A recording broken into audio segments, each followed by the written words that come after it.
Olá, bem-vindos a mais um programa Fechamento. Eu tenho aqui ao meu lado a Thaís Reis Oliveira, repórter. Bem-vinda, Thaís. Tudo bem? Oi, Sérgio. E também o Rodrigo Martins, nosso editor. Rodrigo, beleza? Olá, Sérgio, tudo bom? Olá, Thaís. E aí, gente? Tudo bem, nós estamos inaugurando aqui essa nova tecnologia, né? Depois de um grande esforço, né? Investimento. Só tá, aliás, falar em nova tecnologia, todo esse esforço que a gente fez me lembrou de uma história, né? Eu, quando estava na faculdade, dividi apartamento com um sujeito que era um caipira do interior do Rio de Janeiro, uma cidade que ficava na divisa do Rio com Minas. Muito interessante, porque ele tinha um visual de surfista carioca, mas com um sotaque meio mineiro. Eu, que sou um capial mineiro, essencialmente, de verdade, né, Doc e G, estranhava muito essa mistura, né, do surfista com o sotaque mineiro. O pai dele tinha uma destilaria, produzia uma cachaça muito boa, diga-se de passagem. Uma vez a gente estava na mesa estudando e tal, aí ele vira para mim e fala assim: Ô Sérgio, você me empresta essa máquina? Aí eu fiquei um tempo na dúvida, máquina. Aí ele apontou essa máquina e era o apontador, né? Ele queria me emprestar o apontador. E eu fiquei imaginando a grande revolução que o apontador fez na humanidade, né? Na literatura, na educação, no ensino, na literatura. Então é o mesmo caso aqui dessa minha observação esdrúxula sobre essa grande tecnologia que a gente está usando. É a mesma coisa da máquina do apontador. Mas deixando de bobagem, a gente vai falar hoje bastante do coronavírus, obviamente. A edição dessa semana é mais uma edição especial dedicada a todos os pontos que tem a ver com o coronavírus, a urgência sanitária, a questão política, a questão econômica. Então, a gente vai discutir, inicialmente, algumas questões sanitárias, vamos passar pela política, comentário do Barrocal, vamos falar depois de algumas circunstâncias aí das medidas econômicas, né? Por que está demorando tanto a sair, essas medidas serem sancionadas e entrarem em prática, né? Se isso é só um problema de organização ou se há outro tipo de intenção atrás disso. E peço quem nos acompanhe aí que fique até o final, porque no final do programa a gente vai analisar e discutir algumas das medidas, vamos dizer assim, mais interessantes, mais criativas, que o mundo tem ofertado, que lideranças mundiais têm ofertado para combater o coronavírus, né? São muitas ideias brilhantes e a gente vai falar um pouco. Então, fiquem até o final, prometo que vai ser divertido. Eu começo fazendo aqui, passando para a Thaís. A Thaís fez uma entrevista com a Mariângela Simão, que é uma médica, que é diretora assistente lá da OMS. Thaís, conta um pouco para a gente o que a Mariângela Simão diz, tanto sobre esse ponto que está a pandemia, quanto a possibilidade de desenvolvimento de vacinas aí nos próximos meses. Sim. Então, Sérgio, a Maria coordena na OMS justamente a área que trata de vacinas e de novos medicamentos. Então, a OMS participa coordenando os países para que hajam pesquisas, para que essa descoberta seja mais rápido, quanto discute também, a partir do momento que a gente tiver uma vacina ou um medicamento comprovadamente eficaz contra o coronavírus, como ele vai ser distribuído, como ele vai garantir que ele tenha preço acessível a todos os países. A OMS está trabalhando em cooperação com outros países em duas frentes. Uma, pesquisa de novos medicamentos. Tem mais de 200 estudos clínicos sendo hoje feitos para encontrar uma droga eficaz contra o coronavírus. Mas as principais frentes são 5. Num estudo que está sendo coordenado pela OMS com a ajuda de 40 países, mais de 40, o Brasil participa também, e quem coordena aqui no Brasil é a Fiocruz. O primeiro desses 5 braços é o atendimento tradicional, que é o apoio aos pacientes graves no coronavírus, como ele tem sido feito tradicionalmente nos hospitais, nos centros de saúde no mundo todo. Outros 2 braços são combinações de drogas virais que são usadas para AIDS. Um deles com uma droga ainda experimental chamada Remdesivir, que foi criada, na verdade, para Ebola, mas não deu certo para Ebola. Eles estão agora testando a eficácia contra o coronavírus. E um outro braço, que é o mais comentado aí, muito pelas declarações que o Trump e que o Bolsonaro têm feito nas últimas semanas, que é a cloroquina. Mas ela foi muito enfática em dizer que os estudos estão em fase muito inicial. Então, a verdade é que nenhuma dessas drogas tem eficácia comprovada contra o coronavírus. E sobre a cloroquina, ela fez uma ponderação muito enfática, que é que as pessoas não devem comprar esse medicamento e que, quiçá, estocar esse medicamento em casa, porque, embora resultados aqui e ali sejam promissores, esses estudos ainda são muito pequenos, então eles não servem como evidência científica. Então, quer dizer que essa droga não funciona. Ao contrário, ela pode trazer consequências sérias, pode causar cegueira, pode causar parada cardíaca. Então, eles recomendam que as pessoas não comprem esse medicamento, não estoquem em casa, não tentem se automedicar em hipótese nenhuma, e a pesquisa nos hospitais ainda é muito incipiente. E um outro fronte é a descoberta de uma vacina. Tem hoje 50 candidatos sendo testados. Desses 50, só 2 estão em fase inicial de testes, que é a primeira fase de laboratório. Então, esse processo deve demorar, segundo ela, pelo menos 1 ano. Embora seja, por termos tantos candidatos, embora seja muito provável que haja uma vacina contra o coronavírus, ela deve demorar o suficiente. Então, há uma luz no fim do túnel, sim, só que esse túnel é longo, então vai demorar para a gente chegar lá. O que as pessoas têm que fazer agora, primeiro, é os países responderem bem, cada país tem que dar a melhor resposta possível, a OMS tenta, na medida do possível, coordenar essa resposta a nível internacional e manter as pessoas em casa. E lembrando que... Diga lá, Rodrigo, desculpa. Diga lá.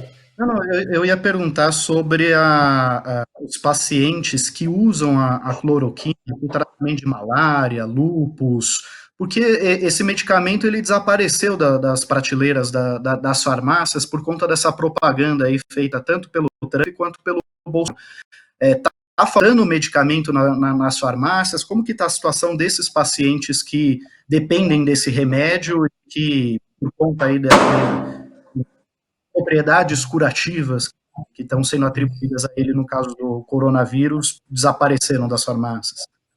Sim, no Brasil em específico, a Anvisa foi rápida em pôr uma medida que baixou uma portaria para que esse medicamento só possa ser comprado com receita. Mas a reação das pessoas e a procura pela cloroquina foi tão rápida que houve relatos, sim, de gente do Brasil inteiro que sofre com lúpus, malária, com artrite, que é outra doença que a cloroquina também trata, relatos de não estar conseguindo encontrar o medicamento nas prateleiras. Então, eu acho que tem ali, primeiro, eu acho que tem uma intenção política por trás desse discurso, porque dos líderes dos países que estão sofrendo com o coronavírus, os casos mais graves, só o Trump e o Bolsonaro têm falado publicamente sobre a hidroxicloroquina e a cloroquina. No caso do Bolsonaro, o histórico dele já mostra que ele não tem compromisso nenhum com procedimentos científicos. Vale lembrar que ele foi o único projeto, um dos únicos projetos que ele conseguiu levar adiante é o da fosfetanolamina, se lembram da pílula do câncer? Isso. É verdade. Então, ele é um cara que acredita em curas milagrosas. Então, foi de uma tremenda responsabilidade da parte dele, independentemente de testes pontuais estarem tendo resultados positivos ou não. Não é correto que um chefe de Estado comece a propagandear um remédio cuja eficácia não foi comprovada, cujo até pacientes que se trataram com hidroxicloroquina pelo Covid-19, foi o caso de um hospital na Bahia, se eu não me engano, e esse paciente morreu, porque não sabe exatamente quanto da droga você tem que dar para essas pessoas. A realidade é que quem precisa não está encontrando nas farmácias. Então, não existe cura milagrosa. A Maria Ângela foi bastante enfática em dizer que não existe cura milagrosa, que a vacina vai demorar e que a maneira de a gente controlar essa epidemia, já que a gente não pode travar a transmissão do vírus, mas impedir, mas pode controlar a velocidade dessa transmissão, é que as pessoas se mantenham em casa. Agora, Rodrigo, emendando nisso, né, você fez uma matéria essa semana sobre o ritmo que anda aqui a contaminação, tentando prever um pouco o futuro, e uma das coisas que tem preocupado aí muita gente, na verdade se tornou foco muito da discussão nos últimos dias, é a subnotificação, né? No Brasil, provavelmente já tem muito mais casos, tanto de mortes quanto de infectados, e o fato de não ter testes suficientes atrapalha, inclusive, as medidas necessárias para combater o coronavírus, certo? É isso mesmo. Assim, só para ter uma ideia, no estado de São Paulo há uma fila represada de 16 mil exames. São exames que já foram coletadas as amostras, mas que não foram processados ainda, então não dá para saber se o resultado foi positivo ou negativo. O secretário estadual de saúde, ele até mencionou que mais de 200 casos são de pacientes que já faleceram.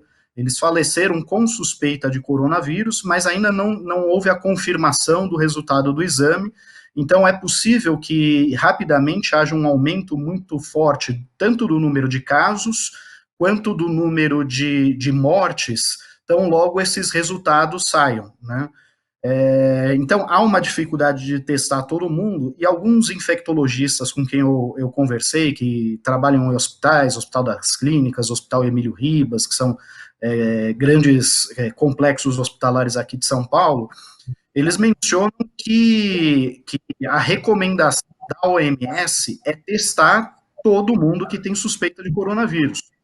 Mas o Ministério da Saúde está orientando, na verdade, os hospitais públicos a só fazer esse teste para os casos que geram internação, para os casos mais graves, né, e para os profissionais da área de saúde. Então, não se sabe exatamente qual é a dimensão do coronavírus hoje no Brasil. Ontem, o Ministério da Saúde confirmou 241 mortes e mais de 6.800 casos, né, da doença, mas os especialistas falam que o número real é muito superior. O ex-ministro José Gomes Temporão falou que se você multiplicar por 10 o número de casos, não estaria muito fora da subnotificação que ele está imaginando. Agora, Rodrigo, nesse ponto eu queria até ressaltar uma questão, né? A gente, obviamente, tem feito, todo mundo tem feito muitos elogios à postura do Mandetta, ao ministro Henrique Mandetta, por se manter racional, por se manter preso aí à ciência, às indicações médicas. Mas, do ponto de vista operacional, é um ministério que enfrenta as mesmas dificuldades desse governo, que é a inoperância e capacidade de lidar de forma decisiva com essa questão. Eles levaram muito tempo, por exemplo, para decidir tomar algumas medidas de compra de equipamentos e tudo, e estão agora sofrendo com o que está acontecendo no mundo, que é a concorrência, né? Os Estados Unidos estão no epicentro do coronavírus agora, estão muito preocupados e estão fazendo compras maciças na China. As notícias de hoje, por exemplo, dão conta de que a China abriu mão de fornecer uma parte dos equipamentos, né, e dos medicamentos, dos equipamentos de tudo que precisava hospitalares para o Brasil, para conseguir suprir a demanda dos Estados Unidos. Então a gente ainda vai viver esse drama, né? Talvez faltem equipamentos, né? Faltem testes, faltem máscaras, faltem respiradores no mercado para que o Brasil dê conta do que pode vir pela frente. E um problema que ainda não atingiu de forma mais profunda é a periferia, né? O que você, por exemplo, Thaís, acha disso, ou tem acompanhado, tem visto a respeito? Então, já houveram os primeiros casos na periferia, né? E me chama a atenção que o Brasil tem um número considerável de vítimas jovens, relativamente jovens, com menos de 50 anos, muitas da periferia, porteiros, empregados domésticos, que foram vitimados ainda nas primeiras semanas, né, da chegada da doença, e agora a gente está vendo transmissão comunitária, está matando pessoas pobres e relativamente jovens. Você conversou especificamente sobre isso, Rodrigo? Qual é a visão dos especialistas? Então, a visão dos especialistas na verdade, assim, de um grande temor que isso se espalhe pelas comunidades mais pobres, né? Porque, por razões óbvias, né? As pessoas moram muito, as casas são muito próximas umas das outras, é comum ter famílias numerosas, 6, 7 pessoas, vivendo às vezes em habitações de 2, 3 cômodos, todo mundo junto, apertado. Então, a probabilidade do vírus se espalhar num cenário como esse é muito grande. Né? Já houve casos registrados em várias comunidades do Rio de Janeiro, né? Não só Cidade de Deus, mas Manguinhos, Complexo Alemão, enfim, são normalmente trabalhadores que tiveram contato, né, com seus patrões que viajaram para fora e contraíram o vírus, né? então empregadas domésticas, porteiros e tal, e a situação dessas pessoas ela é muito mais delicada de se controlar, né? Por exemplo, o governo tem insistido muito nessa história do isolamento vertical, né? Como se, não, basta você confinar os idosos e deixar que a população mais jovem comece a trabalhar. Qual que é o fundo dessa história? Primeiro, você não consegue isolar os idosos, tá? Se você é de uma família rica, talvez até você consiga alugar um apartamento, deixar os seus avós guardados, protegidos e tal. Uma família pobre, isso é inviável, né? Você não tem como isolar essa população. O que o governo vai fazer? Vai separar os idosos das suas famílias? São 30 milhões de brasileiros com mais de 60 anos. Vai colocar aonde? Em rede de hotéis, né? Segundo... É curioso, queria fazer uma parte que o deputado Marcelo Freixo fez essa proposição de que o poder público financie quartos em hotéis para moradores de periferia que estejam com sintomas confirmados do coronavírus. Porque eu acho que a maior dificuldade é essa, de como isolar as pessoas. Se numa casa grande é difícil você ter cuidado com pessoas em situação de risco, com pessoas que estão infectadas pelo coronavírus. Tem uma gama de procedimentos que é de uma disciplina esparta, dificílima, né? Então, o governo, eu acho que teria que lidar com esse caso da mesma maneira enfim, com a gravidade que ele tem e merece. Sim. No Rio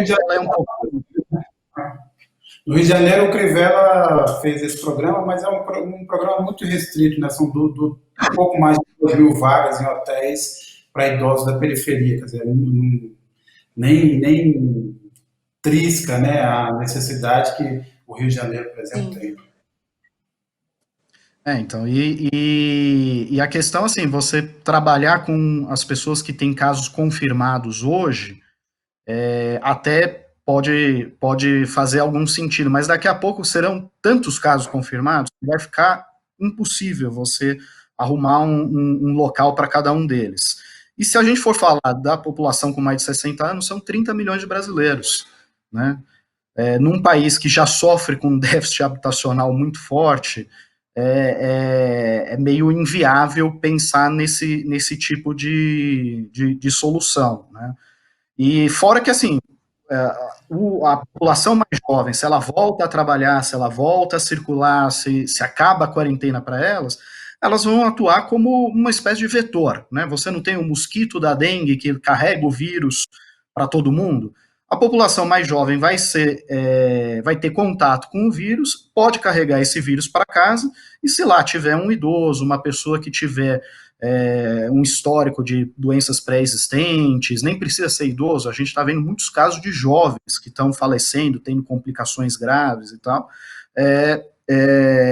Esse número de complicações e mortes, ele pode crescer muito, né? Então, na verdade, o Brasil está enfrentando uma corrida contra o tempo. Muitos estados estão tentando aí montar hospitais de campanha em estádios de exposição, mas são hospitais para tratar casos menos graves. Quando há complicações mais severas, é preciso levar para um hospital, para um leito de UTI, né? E o que se prevê é mesmo, assim, a possibilidade de um colapso do sistema público, de não conseguir dar conta de tantas internações ao mesmo tempo, de tantas pessoas demandando leitos de UTI e respiradores nesse momento.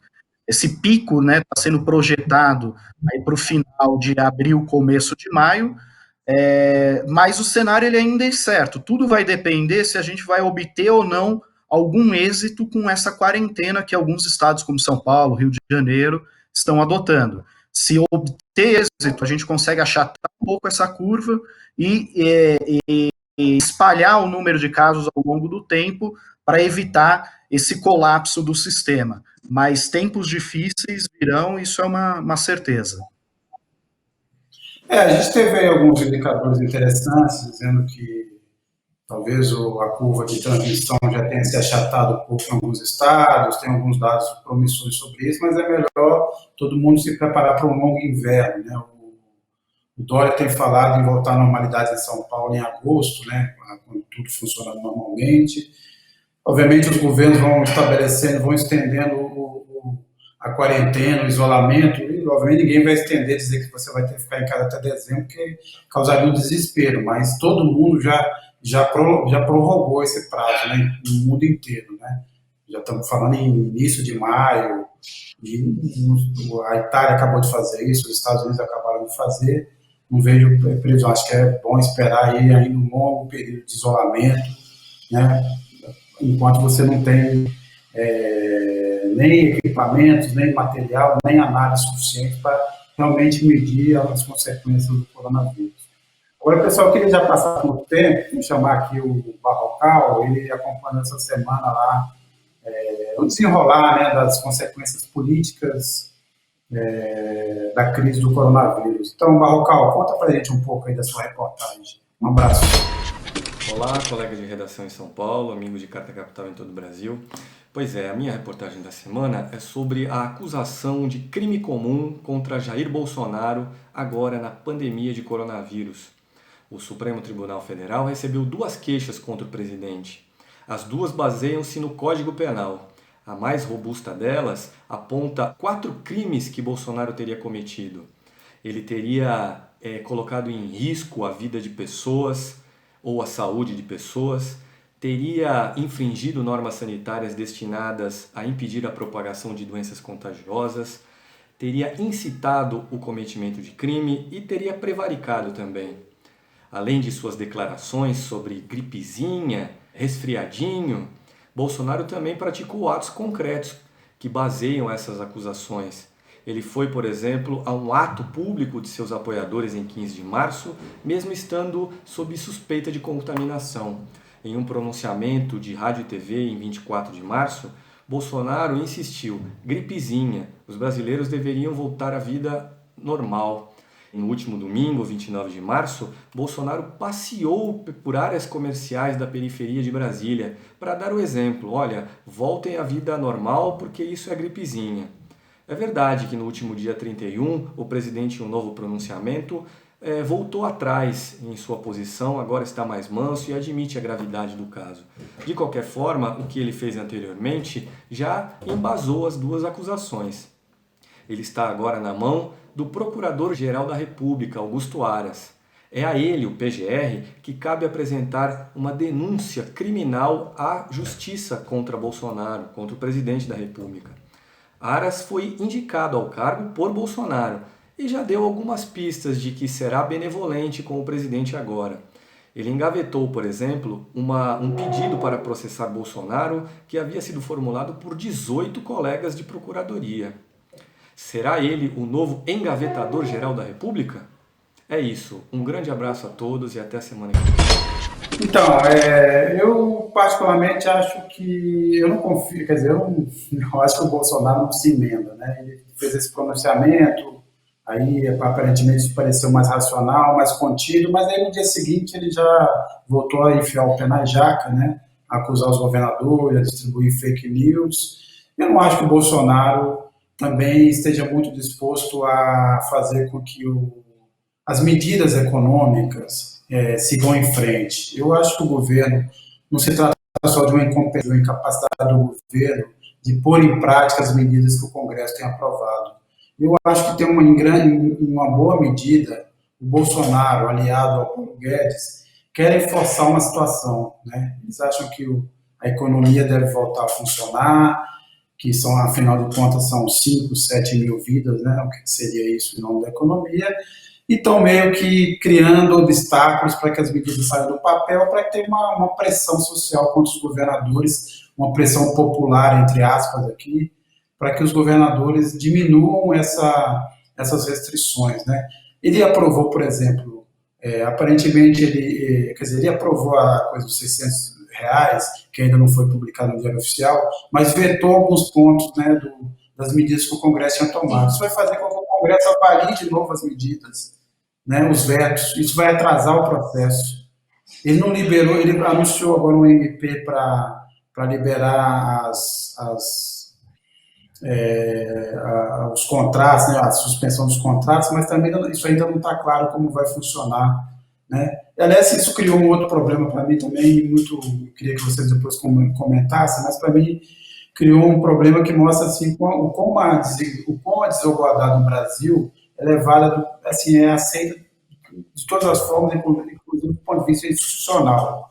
No mundo inteiro, os países estão estabelecendo, para qualquer tipo de trabalhador, um percentual do salário médio do país. Então, no Reino Unido é 80% a 85%, na Itália 80%, do rendimento médio do país. Aqui você está estabelecendo duas faixas, os informais vão receber 600 e o Senado acaba de aprovar, por exemplo, que os trabalhadores formais recebam até R$ 3.000, até 3 salários mínimos. Quer dizer, uma diferença abissal. Para mim, no meu ponto de vista, a lógica deveria ser o seguinte: qual é o salário médio brasileiro?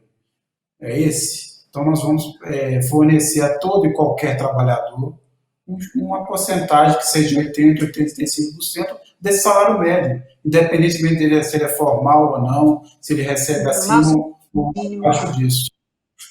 Uhum. Eu queria chamar em torno de R$ 2.000. Acho que gira em torno de R$ 2.000, segundo o IBGE. Eu gostaria de chamar a atenção para um nó que o governo vai ter que desatar nessa questão do benefício emergencial, da renda básica emergencial, que são os trabalhadores que não são pobres o suficiente para estarem cadastrados no cadastro único ou recebendo Bolsa Família e outros benefícios, mas também não têm penetração suficiente no mercado de trabalho para ter um emprego com carteira assinada. Saiu há uns 2 dias um estudo do IPEA que calculou que esse contingente de pessoas que devem receber a renda básica emergencial, mas não tem cadastro no Cadastro Único, chega a 12 milhões de pessoas. É muita gente que precisa ser cadastrada, que precisa ter acesso ao banco. Então, eu acho que esse processo já vai demorar, na melhor das expectativas, e não dá para esperar desse governo que haja com a diligência esperada nesse caso, mas essas pessoas também, que são quase 30% da massa que deve receber esse benefício, está totalmente à mercê. Então, o processo para elas vai demorar muito, e é uma situação emergencial. Então, acho que é preciso ali um governador, os prefeitos, o poder público tomar as rédeas para que esse lembrando que eu insisto nesse ponto, né?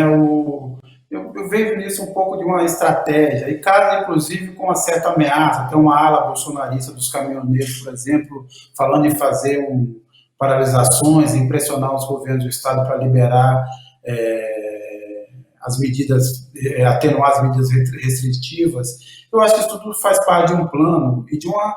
Assim, esse governo não está interessado, ao contrário do que o Bolsonaro diz, ele não tem nenhuma preocupação com as pessoas, com as vidas, ele tem preocupação com um plano econômico. Ele acha que, se ele abrir a porteira agora da distribuição de dinheiro para as pessoas, ele vai ser pressionado a não fazer essa agenda liberal, que ainda, para ele, é a última oportunidade, o último lugar para se agarrar, numa tentativa de sobreviver politicamente e de até ainda aspirar a uma reeleição, embora eu acho que isso tenha ficado cada vez mais difícil para ele diante desse desempenho ridículo e com alta reprovação, né? Mas eu acho que ele e o Paulo Guedes só conseguem pensar dessa forma, né? A ideia de que precisaria de uma PEC para fazer as medidas funcionar, como disse o Paulo Guedes, é uma fake news pior do que a ideia de mostrar um vídeo de um cara falando de uma Ceasa de Minas Gerais vazia, que não estava vazia. É pior, é uma mentira deslavada que merece ser, em algum ponto, ter algum tipo de reação mais dura disso, tal, porque não é verdade, né?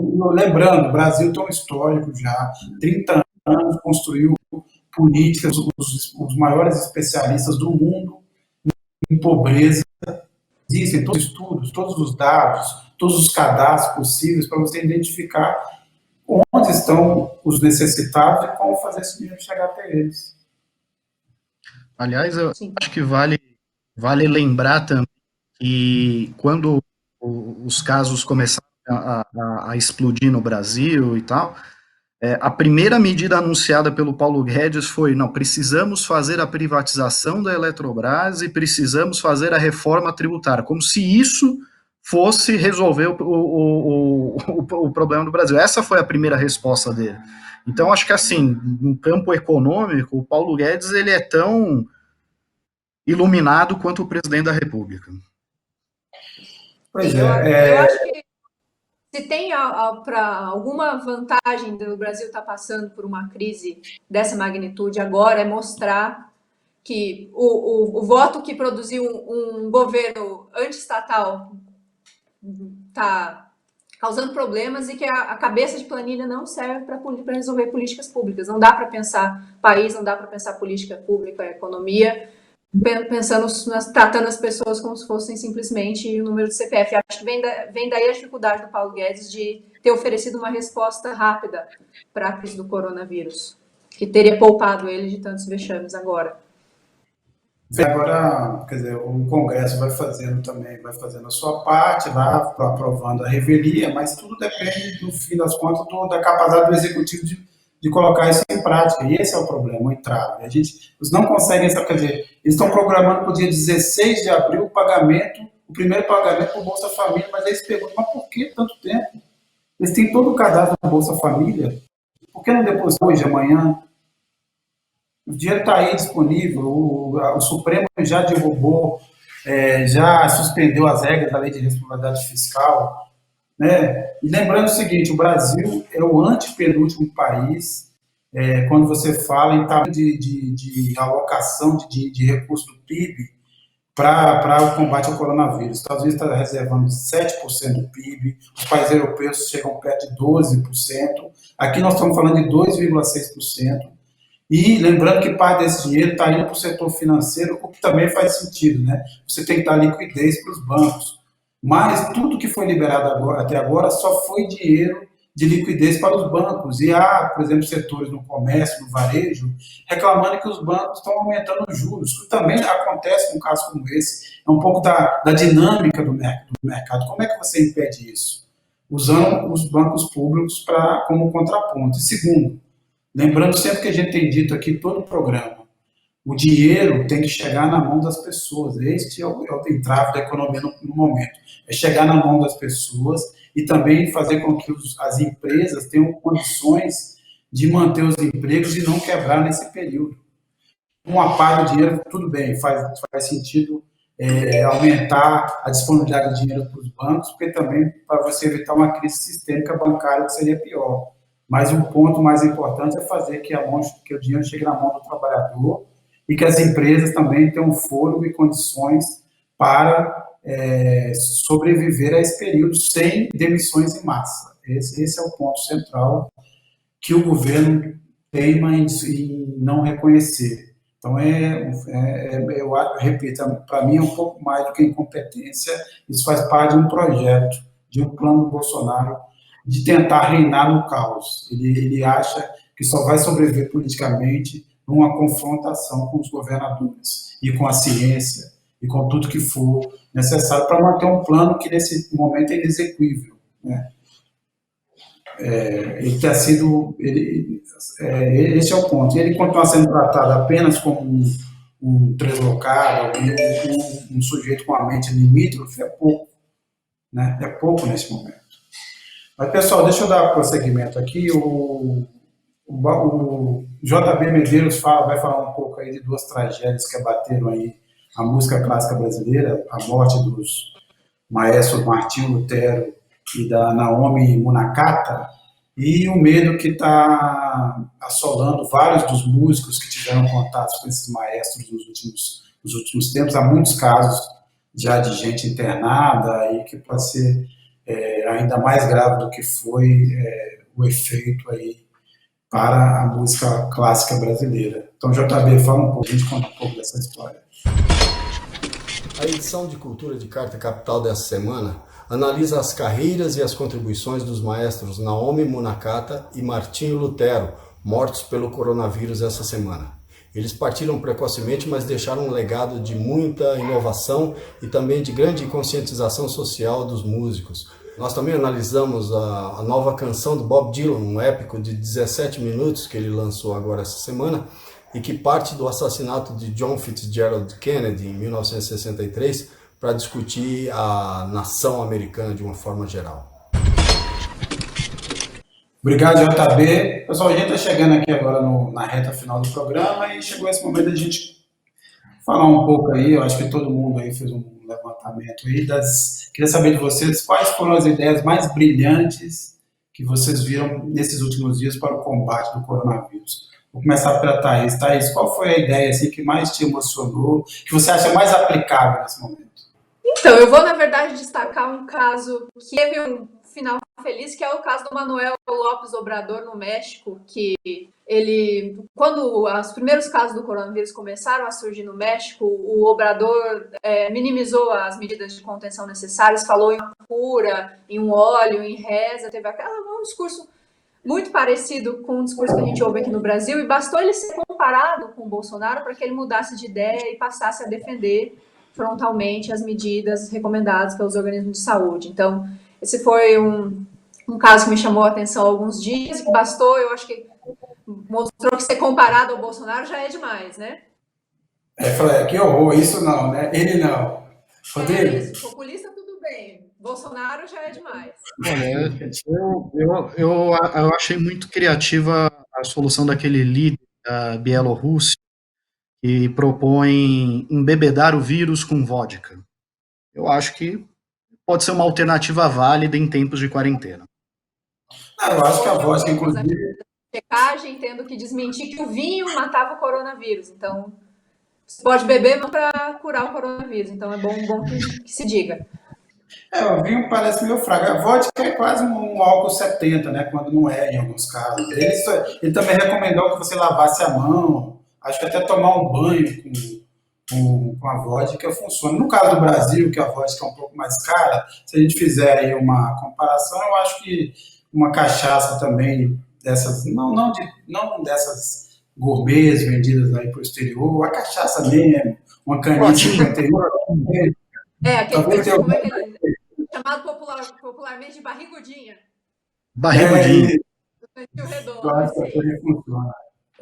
Eu gostei do líder lá do Turcomenistão, que propôs que simplesmente você não fale do assunto. Também pode ser. Quer dizer, você ignora o vírus, ele fica chateado e vai embora, certo? Também pode ser Então, energia. Você não fala, não existe, é isso. É isso. O vírus é o esquecimento. É isso. Bom, eu também não deixaria de fora aquela mensagem tranquilizadora do prefeito de Limeira, né? Acho que o pessoal pode colocar aí no final do programa aquela mensagem que mostra que, no fundo, Sim. não temos com que se preocupar, né? Porque todo mundo vai morrer mesmo. Todo mundo vai Todos vamos morrer, não é preocupar. Você morre de coronavírus, mas não morre de estresse, é isso basicamente. Para quê? Para que ter uma culpa por isso? É verdade. Todos nós seremos contaminados, todos, é uma questão de tempo. Todos nós seremos contaminados. Uns apresentarão sintomas, outros terão agravamento, outros terão que ser internados numa UTI e outros perderão a vida. Então tenham calma, tranquilidade, que todos seremos contaminados e você que está preocupado também vai ser contaminado. É isso aí, pessoal. Obrigado. Espero que vocês tenham gostado aqui desse ato. E da minha parte eu digo só o seguinte, ainda não chegamos num ponto pior disso tudo, então quem tem condições, fique em casa, vamos obviamente pressionar para que as medidas corretas sejam tomadas, para que todo mundo possa ficar em casa, mas é isso, fique em casa e até a próxima.